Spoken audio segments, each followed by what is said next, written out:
Good morning, ito may client ulit tayo, H100 ulit.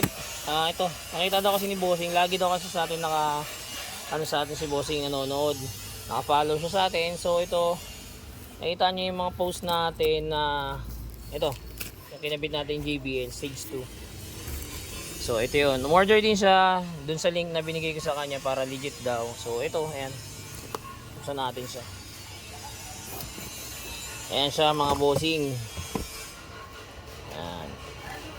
JBL Stage 2 yan. So ito, nakabit natin sa H100 niya. Sa H100, size 4 lang yung stock nito. So gagawin natin yung size 6 ko, convert natin siya. Tingnan natin kung ano yung laman ng JBL.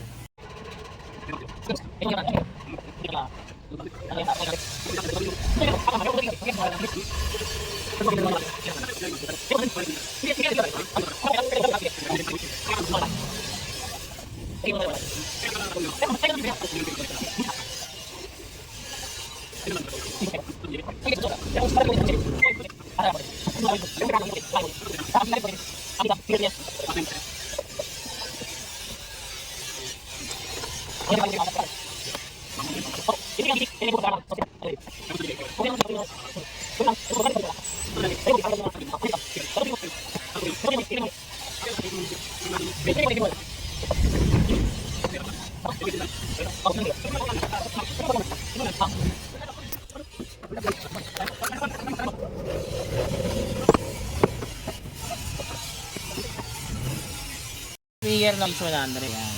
Size 4 lang siya. Tapos natin ang size. Ayan, natabas na natin to. Sasalpak natin yung JBL dito. Naikabit na natin yung JBL. Tapos ito yung tweeter. Size 6 na yan. Dating size 4. Ngayon size 6 na siya. Ayan. Tapos mamaya kabit natin yung sa kabila. Ayan. Ayan. Yung tweeter ito. Tapos yung speakers nandun na sa loob. Kabilaan yan mga Bossing. Ngayon yung kabila. Ayan. Sa mga gusto mag-avail niyan, yung link, pwede ko ipasa sa inyo. Then pwede ko ipa-install na lang sa akin. Labor lang yun sa atin mga kadiskarte, okay?